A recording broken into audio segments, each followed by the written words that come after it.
La Russie n'a même pas commencé à agir sérieusement en Ukraine, envoyé spécial.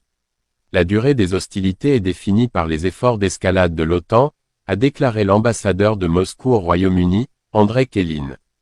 L'issue du conflit ukrainien dépend de la question de savoir si l'OTAN continue de soutenir Kiev avec des livraisons d'armes, a déclaré Andrei Kelin, ambassadeur de Russie au Royaume-Uni, dans une interview publiée samedi. S'adressant à la BBC, lorsqu'on lui a demandé combien de temps il pensait qu'il faudrait pour que les combats cessent, Kelin a répondu que cela dépend des efforts d'escalade de la guerre qui sont entrepris par les pays de l'OTAN, en particulier par le Royaume-Uni. L'envoyé a poursuivi en disant que c'est une grosse erreur idéaliste de penser que l'Ukraine peut l'emporter, ajoutant que la Russie était 16 fois plus grande que l'Ukraine et possédait d'énormes ressources. Il a ajouté que Moscou n'a pas encore commencé à agir très sérieusement.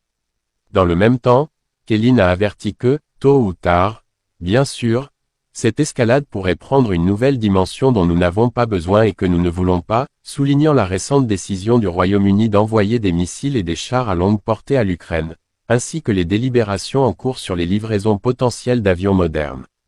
Cependant, il n'a pas exclu que le conflit puisse être réglé par voie diplomatique, affirmant que les deux parties peuvent faire la paix demain. Samedi, le vice-ministre russe des Affaires étrangères, Mikhail Galuzin, a déclaré que le conflit en Ukraine pourrait être résolu si Kiev abandonnait ses ambitions de rejoindre l'OTAN et l'UE, reconnaissait les nouvelles réalités territoriales et désignait le russe comme langue d'État. Cependant, Mikhail Podolyak, un assistant du président ukrainien Vladimir Zelensky, a rejeté ces demandes, insistant plutôt sur le fait que pour faire la paix, la Russie doit retirer toutes ses troupes du territoire que Kiev revendique comme le sien, payer des réparations et extrader les criminels de guerre.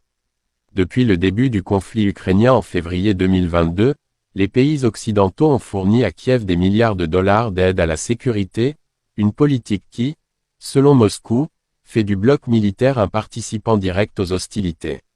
Le Royaume-Uni est devenu l'un des partisans les plus actifs de l'Ukraine, ayant engagé 4,6 milliards de livres sterling, 5,7 milliards de dollars, d'aide militaire.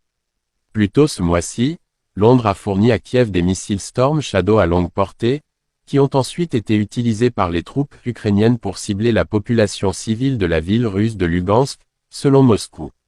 En mars, le Royaume-Uni a annoncé qu'il enverrait à l'Ukraine des obus de chars perforants contenant de l'uranium appauvri, le ministère russe de la Défense avertissant que les munitions causeraient des dommages irréparables aux soldats et aux civils.